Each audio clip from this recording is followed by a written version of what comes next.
Okay, Jay, I'm going to do a couple of video clips here and see what I can figure out. Here is the start of the farm, and it goes clear over to the bends on the other side, and I'll try to zoom in maybe a little bit, maybe not. There's a band of trees over there and some grain bins in the background about a mile over, and that's how far the farm reaches.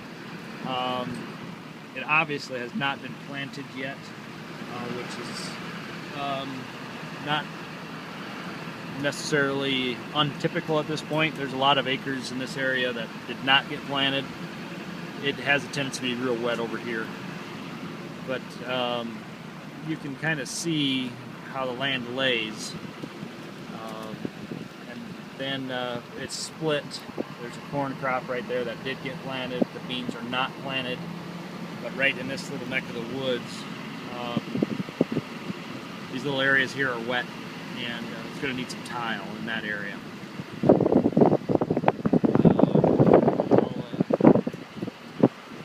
I will keep driving around the farm here and give you another look.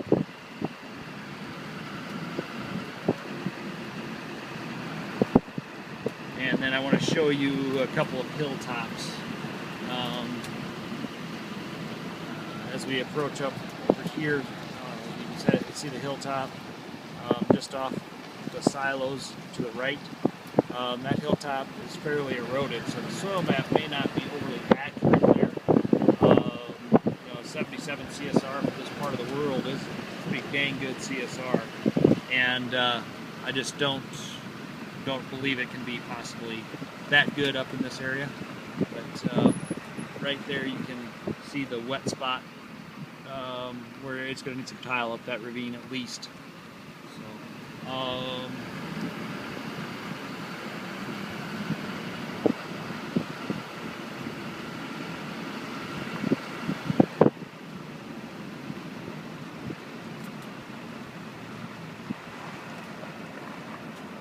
So this is the very northwest corner of the farm. You're looking east now.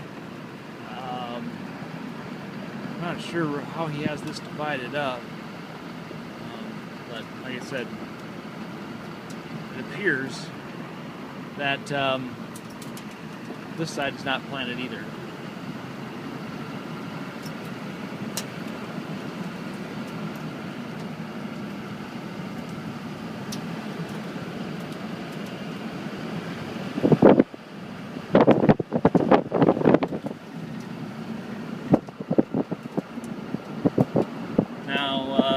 As we keep moving south here, there's a little cut right there. It is it's kind of wet through there, so it would need some tile to really make it productive. This is a good year to look at where tile needs to be and not to be. That dark spot right in the middle of the screen there, that actually looks to be like side hill seepage. So the ground is saturated enough in that area that the water will actually come out of the side hills instead of run down the hill to a drainage point.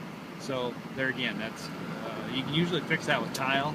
That could be the end of a tile line right there, and it just needs to tile needs to be extended out, or there's just no tile there at all, and that's where the water's backed up. Excuse me. Here again, about the screen. Got quite a bit of a little darker ground, and those are just wet areas. Now the farmer appears that he rolled it. That could be creating some of the wet spots, because that roller does compact the ground somewhat and will not let the water get away. It'll cause quite a bit of erosion. For whatever reason guys like to do it, I'm not a fan of it. So,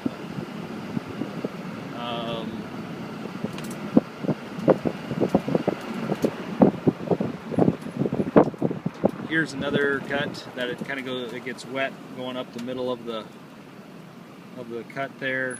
The ravine looks like a good place to run another tile line. The steel fence post that you see right now in the middle of your screen is actually a tile intake, so you have an outlet for the tile. And that's can always be a challenge.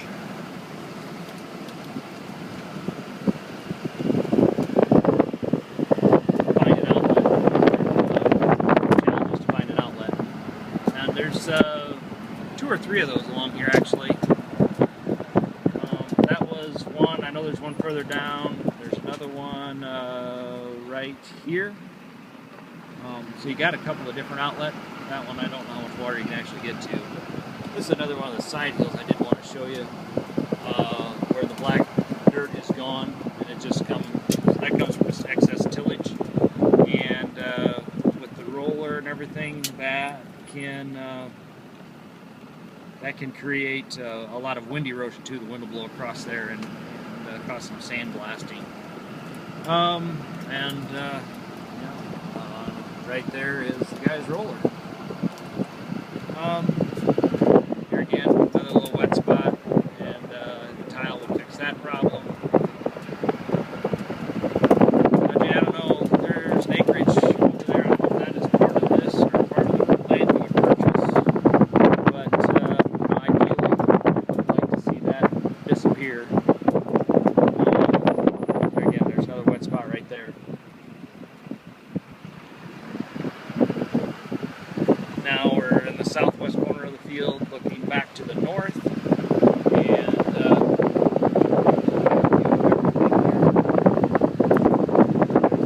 wet spot.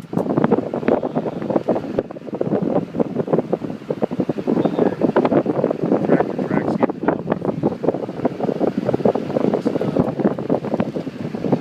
You can kind of see the light in the middle of the screen there. It's just a lot of soil erosion. So, like I said, when you look at those soil maps, just kind of something to keep in mind.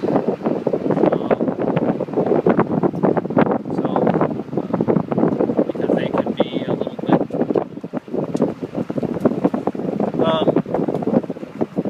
misleading because of the erosion and the excess tillage. So here's the acreage that we were looking at on the north road when we were looking back south. Now I don't know if this is part of it or not.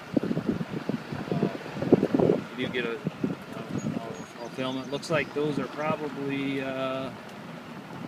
they might be 7,000, 8,000 bushel bends, 3 of them. And like I said, I don't know if and then these trees, I'm assuming that it goes all the way up to this fence line over here. So obviously Jay does some cat work to bury the trees, some tile. You're going to have some extra costs in there, so you need to probably factor that into the cost of your farm, and then you know, that affects, you know, the rent we can pay. And I know that's probably the next question you're going to have for me, is what we'd be willing to pay. You know, it is in our backyard, and I would have to do a little bit of more research on it to let you know for sure. But if you get something kind of figured out for a price, or you're getting close to what you think you can offer, please give me a call, and we can discuss. So, thanks, Jay, and hope I get this to you.